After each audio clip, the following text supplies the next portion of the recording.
Friends and Heroes is a rather epic-sized television series which is set in the 1st century in the Roman era. First part is in Alexandria, then it moves to Jerusalem, and then it moves to Rome.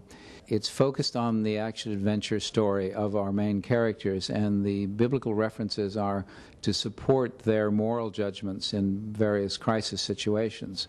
So that part is supportive of the main story, but almost any audience could enjoy the action-adventure aspect of the story and gain a certain amount of what you might call philosophical or social insight into the way the characters behave without having any interest at all in the religious content. See how it works, Mackie?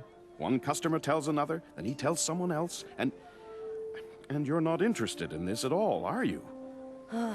Father, I realize the business means a lot to you, but there's so much else going on in the world. War, rebellion, and... Listen, son.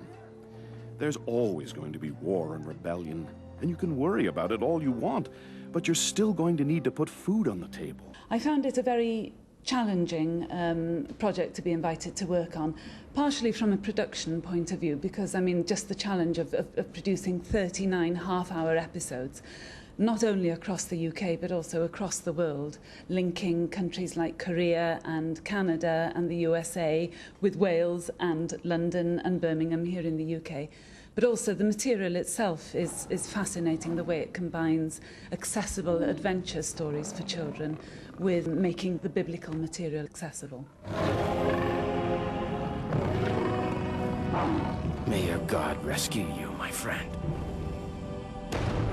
Story editor Stan Berkowitz and his writing team have won many awards for their television writing. They bring strong drama, inventive humor, and social insight to the characters in Friends and Heroes. It seemed very challenging, very interesting, and very far from what I'd been doing in the past, which were superhero cartoons. It turns out that I was right. It is very far from it. It's quite a challenge, but extremely interesting. But they'll be shipped off as slaves at dawn, and I'll finally have a medal. Dave Osborne, the supervising director, has done quite a bit of television animation for children, and he's excellent. He comes out of animation himself. He's a good drawer, and I think that's really important for an animation director. The importance of giving a correct context to these stories, I think it means it gives it an authenticity. It's obviously got to be very entertaining. It's got to attract children from all sorts of different backgrounds. It needs to engage children, and I think it's right that it should be authentic. I think it needs to do that so that they clearly understand what the reality was, why these Bible stories became enduring for those people and why they endure today. We're in about the right sort of period for Pompeii, and Pompeii is a wonderful sort of frozen window for us. So the hundreds of articles of pottery, glassware and bits of jewellery, all the different things that were being discovered through the archaeology of Pompeii have been available to us to help create an authenticity for the series, and that's been one of the big things, to make it look authentic, to give it a real flavour of what that period was like for both the people emotionally and physically. Alan Batson, who's our principal character and background designer and overall production designer, he comes out of the Disney School. He's worked effectively on a lot of feature films, was one of the key designers on Hercules, and has done a lot of other Disney work, both in television and features. This piece of technology is my portable studio. I can work anywhere with this, and it enables me to draw and ink and paint very much quicker than if I was to do it on a piece of paper. The character design for the 2D animation was very hard and angular. What we were looking for was something that would be still watchable in 10 years' time, but also would give it a little bit of a modern flair. So we've used a graphic background, quite predominantly yellow, and the characters are in bright colours, all relatively different. He sent us to find you. He said to show you this. I haven't made a necklace like this in 15 years. He's fighting the Romans. He said you'd help us till he came for us. His name is Daniel. Daniel? From Galilee? Yes. Right, you can go. What do we do now? Get us out of here, Mackie.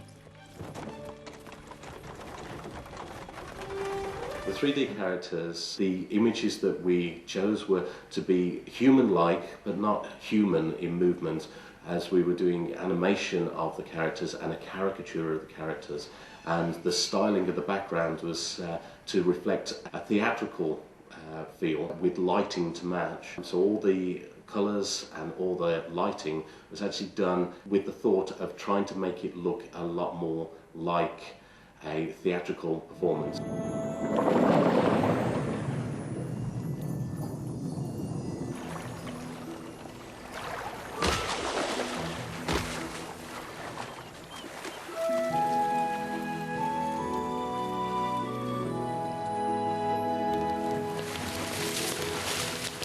Their nets were bursting with fish. In fact, there were so many, they couldn't handle them on their own. These lines come down. Alan has supported himself with character designers and background designers that are working very, very well under his tutorage. Very good image. Right? The studios working on this project are very, very good. They've done feature quality work. They have proven to be excellent at the work that they're producing for Friends and Heroes. On the post-production side, the music and the sound effects and the mixing, which is being done by very professional people, and it's turning out to be very, very good. So we expect this series to be of much higher quality than your average children programming. It looks like one of the necklaces is missing. Missing? Play that used like you're almost afraid to tell him, okay? You have to pass it the whole thing before. Yeah, you got it, but I want you to keep that subtext going. It's Smith and Dale, or here we go. Tell me what. Go on. Water. Water. I'm dying of thirst. That's it. We got it. Okay. Now. The series is primarily aimed at 6 to 10-year-olds, but adults will watch if the drama is strong enough to hold their attention. I would think that probably almost all of the major television markets that could run to over 100 territories.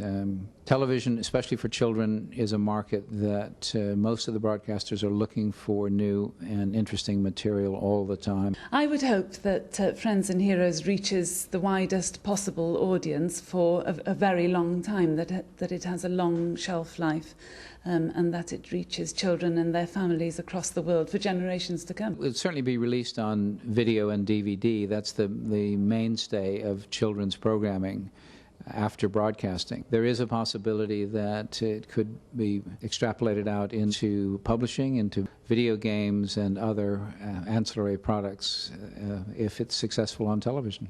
Over there! Ow!